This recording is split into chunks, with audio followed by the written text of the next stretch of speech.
Good afternoon, everyone. So for the next 20 minutes, I'm going to be talking about how to build Elixir applications using an event-driven approach. So there's quite a lot of content to fit in the next few minutes, so it will be at a brisk pace. But the main takeaway I'd like you to leave today with is that there is this alternative approach to using events, domain events, to store application state and building event-driven applications. So let me start by introducing this an application that I'm going to use to demonstrate how you would migrate from a typical CRUD-based approach using Phoenix Web Framework and Ecto into a more event-driven application architecture. And if anyone here is an athlete who likes to go out running or cycling, you've probably come across a website called Strava, which is one of the main social networks for athletes to go out and record their runs and their rides using a GPS device. And then when they get home, they can upload it to Strava, and they'll see their activity as a map of where they went, plus some analysis, so how fast they ran. And the main reason people use Strava is because you can have friends on Strava, and when they see your activity, they can give you a virtual kudos. So the reason why that I decided to use Strava is because they have an API where anyone can build an application that accesses data from the Strava platform, and you can create, you can use that activity data to build third-party applications. So I decided to use to build a website called Segment Challenge, which allows anyone who has a Strava account to create a challenge. So it could be a virtual race, virtual 10K, virtual marathon. It could be a distance-based challenge, so who can ride the furthest in a particular year. So this challenge was ride 2,019 miles this year.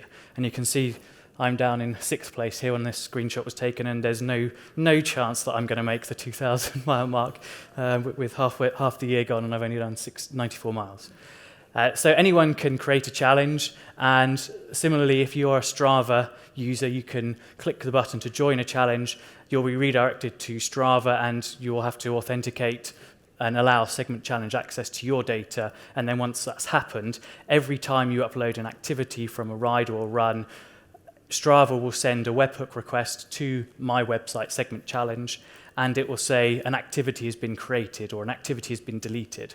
So I built a Phoenix web application which has an API controller that listens out for these webhook events, and it does this import activity processing, and eventually the data gets stored into a Postgres database, and it's used to render the leaderboard. So that's the high level, what the application does and what it's used for, how it's implemented. So let's drill down into the activity import process. So you can imagine this is a typical Phoenix application. Initially, we need to get the Strava activity from the API, because the webhook data only includes information about the type, created or deleted, and an identifier for that activity. So first we make an external request to go and get the rest of the information, so the location, the start and end time, distance, etc. But the most important bit of information that we need at this point is which athlete went out and did this activity. So then once we have the athlete, we can go into the database and we say, get all of the active challenges that this person has joined. So it might be none, it could be one, it could be many challenges. And for each of those challenges, we're going to import the activity. So we import the activity, and then we rank the leaderboard to change where that person is on the leaderboard, if applicable. And we store that information into the Postgres database. So this can be used to generate the leaderboard on screen. So this is a typical way of building Elixir applications using Phoenix. And it's got some good points. The code is relatively easy to understand.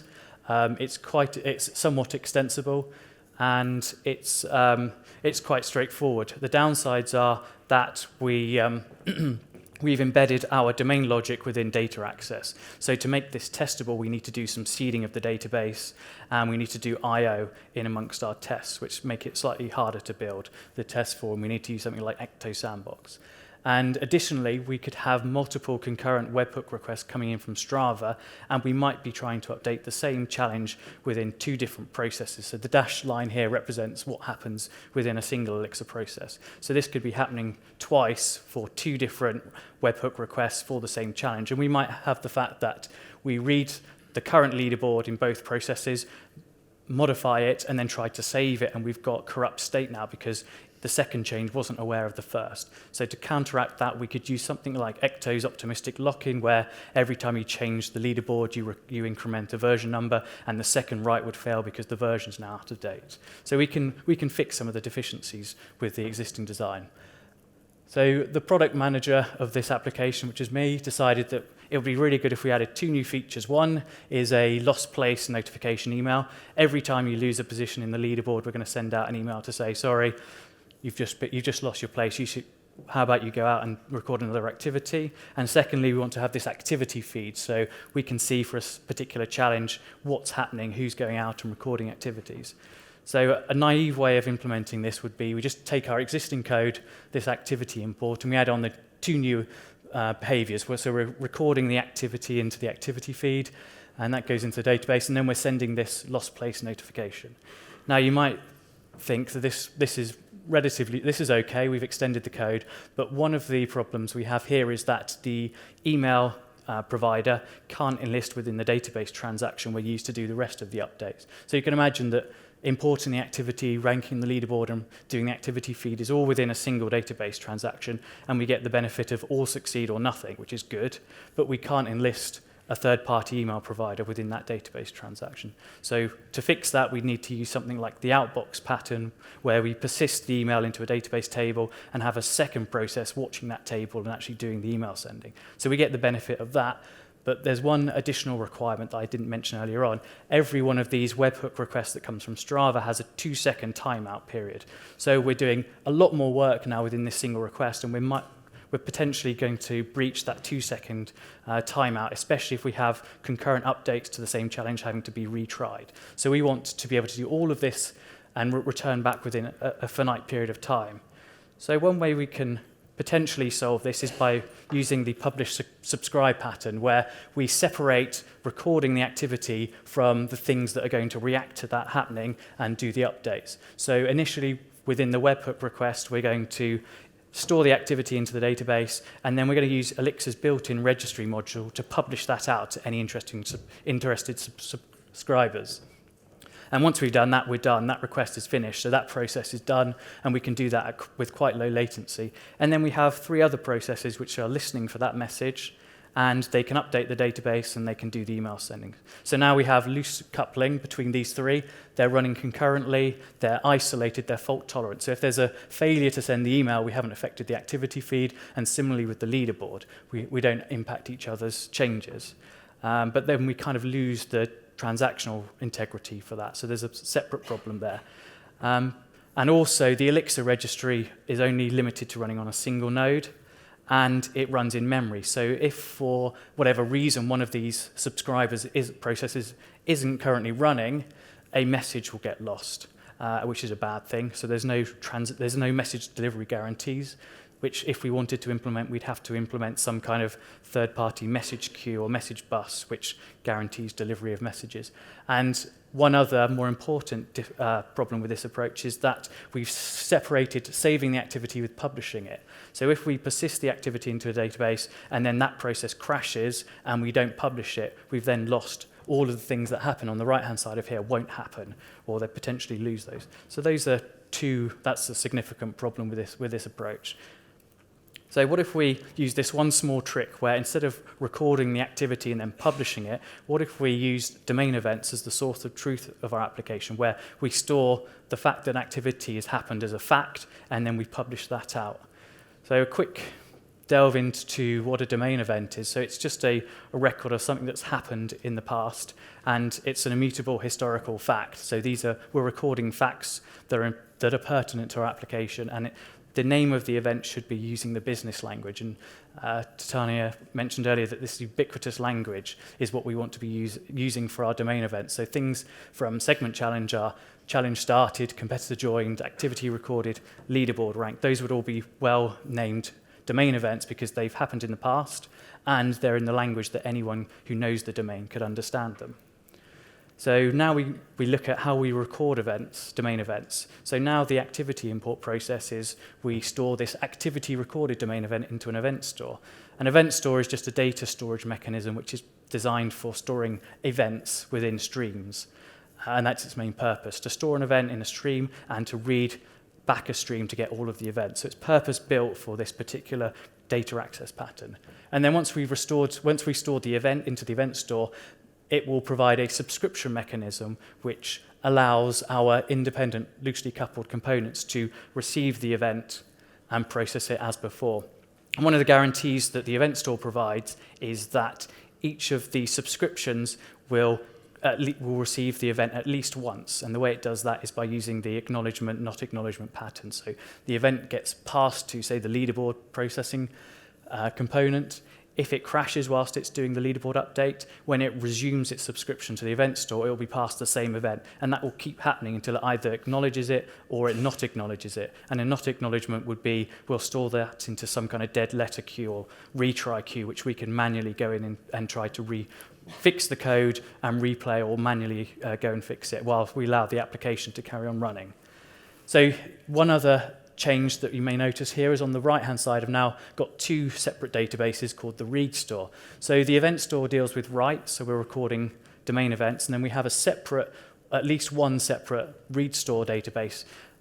In this case, we've got two for answering queries. So we separated writing from reading, and these databases are logically separate. They don't have to be physically separate. You could have one database with your events in one table and your leaderboard and activity feed in separate tables in the same database, or you could have two separate databases. And the benefit of this model, one of the benefits, is that you can use two different read models for different purposes. So you might have a SQL database, a NoSQL database, you might have a document database, you might have a full text search index. So each read store is purpose-built to the type of querying and data access patterns you want. So you can tailor the read model to the queries, and your write model is very fast because you're just storing events.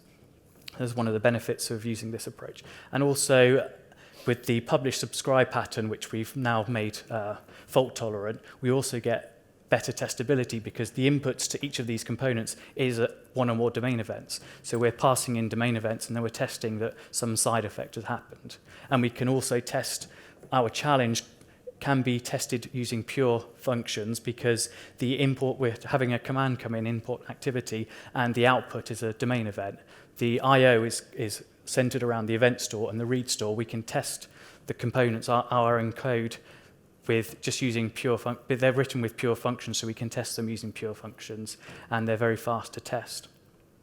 So we've seen how we could go from basic CRUD approach to using domain events to store current state. So how do we design using events? There's a tool called event storming, which is a modeling approach where we use different types of sticky notes to model different parts of the system. So the key is the center of the screen, the orange domain event, and that's the main thing we want to model. And then each domain event comes into existence from a command, which is the pale blue sticky in front of it. And one command will create at least one event. It may create multiple events. And to tie those together, we use an aggregate, which is just a consistency boundary to simplify things. And we can also denote who the actor of the command was. So who's the user initiating this command? So is it the challenge host? Is it an athlete? Is it something else, some third-party system? And we can also denote external systems such as Strava or an email provider in pink. And workflows are defined as policies in purple. And then read models are views of our application that we want to be able to query and display on screen. So if I show you an example of using this event modeling approach with the challenge, so the first thing, a challenge comes into existence by someone creating a challenge. That's the challenge host. And we have this challenge created event. And right at the end, we have this challenge ended. So we have start and an end event. And we have other commands and corresponding events. So we host a challenge, and then you'll notice that the start challenge is kicked off by some scheduler component. The reason that the scheduler starts that command is because when you create a challenge, you specify the start and end date. So we know that when the challenge is due to start, when it's due to end. So we can schedule those commands to be executed at that point in time. So they're done automatically. So time-based triggers are handled very nicely with this event-driven approach because we're scheduling commands, and then we're actually denoting when these things have happened and recording that as facts within our store. So if we drill down into this importing the activity using the event modeling approach, you can see that Strava as an external system is kicking off this import activity command, and we're recording the activity, and then we're ranking the leaderboard. And from those events, we're then updating our read models, our view models. So we're updating the activity feed from the activity being recorded and the leaderboard being ranked. And we're updating the leaderboard view from that event. And we're also integrating with a third-party system. We're sending out this lost place notification via the leaderboard ranked event. And the way we can do that is because the event will contain information about who's lost a place within the leaderboard. So we can use that event to then send out the email. And so often people ask, when you're using event sourcing, how do you deal with changing requirements? Because an event, for a stream of events, is an immutable log. So how do we deal with additional requirements or changing requirements? Well, if we go back to hosting a challenge, so initially you can create a challenge and you can host it, and it becomes immediately hosted. What if we said we want to be able to charge people for hosting challenges on the application? So now we can say when you host a challenge, instead of immediately being hosted, we're going to require some payment. And the fact that that event is recorded can kick off some third-party payment processing, and we can confirm the payment or reject the payment depending on whether we were able to debit the person's account. And we record the fact that payment was confirmed or failed as an event, and then if payment was confirmed, we have this challenge hosted event, which was, if you remember, what we had originally. So now that we've created a challenge and we've hosted the challenge, we've added this whole new payment processing flow. We've bolted that in between without affecting any of the starting and the ending events. So things that are listening out for challenge hosted will work if there's no payment flow or with our new payment flow, because we haven't changed the events, the key lifecycle events. We've just added some additional event and processing in between. So that means that it's really easy for other things that are listening for that particular end event to continue working, even though we've changed the logic within the challenge.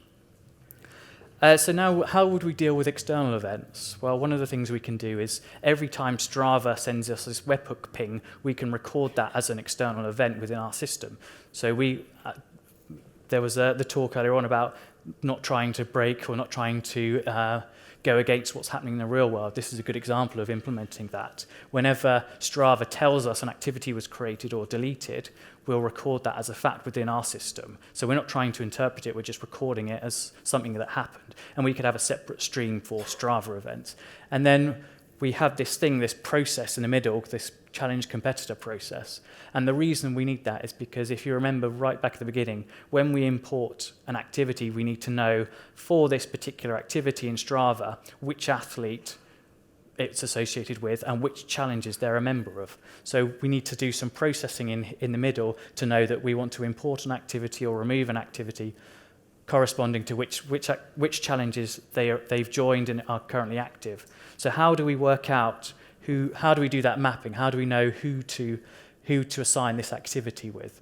Well, we can do what we do in the rest of the system. We can just listen out for different types of events, and we can use those events to record some internal state. So we can listen for challenge started to say this challenge is now active.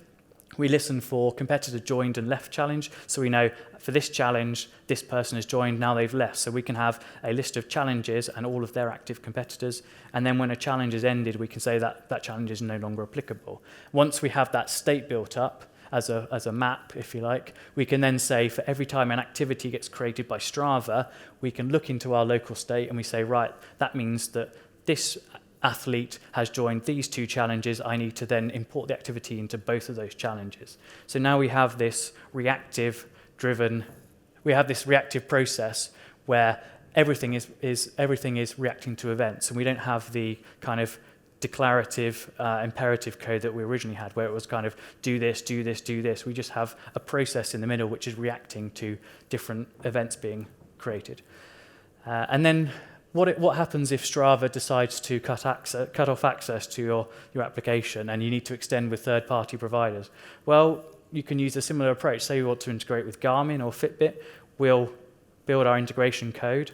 We'll record those as new events, so every time someone uploads an activity to Garmin, we'll record that as a Garmin activity created with whatever data we need, and then our process manager just needs to listen for those new events, and everything else is unchanged. So we can integrate with many different third-party consumers, and as long as we have a contract for our activity data to say we need some kind of superset of all the information we need, everything else is unchanged. So we make our own application reactive by adding new events which are specific to third-party providers, and we can just keep adding on new integrations as we need to. So the last bit of my slide is what Elixir tooling is available. So there's this list that I've created called Awesome Elixir and CQRS, which has got almost all of the open source libraries and tools and books and articles that you might come across in the Elixir world. And there's an open source project called CONDUIT that I've written, which allows you to do CQRS and event sourcing in Elixir. And there's a few add-ons, so you can do read model projections using Ecto, and you can distribute your processes amongst all of the clusters in a node using a couple of libraries. And there's the scheduling, and there's an event store which uses Postgres for persistence in Elixir, and it can run on multiple nodes. And if you want to learn more, there's a book that I've written about 3/4 of, which takes you step by step building an event-sourced application in Elixir using CONDUIT. And that link allows you to get a copy for free. It's free to read online, and there's a charge for a PDF or EPUB version, but that link gives you a free copy. And if you want to read more, there's my website at the end. That is everything I have today. Thank you.